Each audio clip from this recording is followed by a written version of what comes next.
Welcome to Tenor Tech, where I solve the problems you didn't even know you had. You begin by enabling cheats so you can access height tools and move objects freely.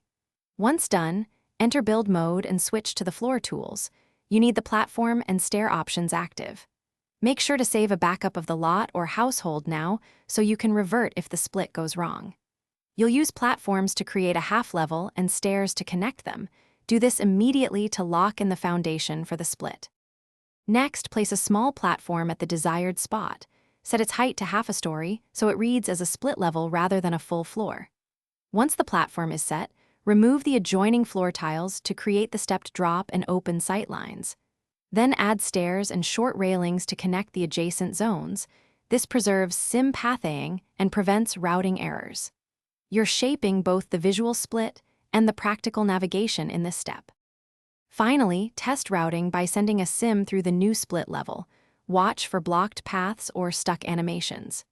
If a sim gets stuck, reset the object or sim, rebuild the problematic stair or platform segment, and recheck heights.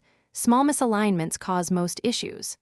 Once routing is clean, place furniture and lighting to integrate the split area visually. Remember one troubleshooting tip.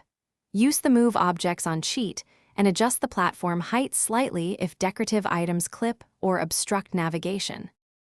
Thanks for watching. Subscribe to keep your life in tune.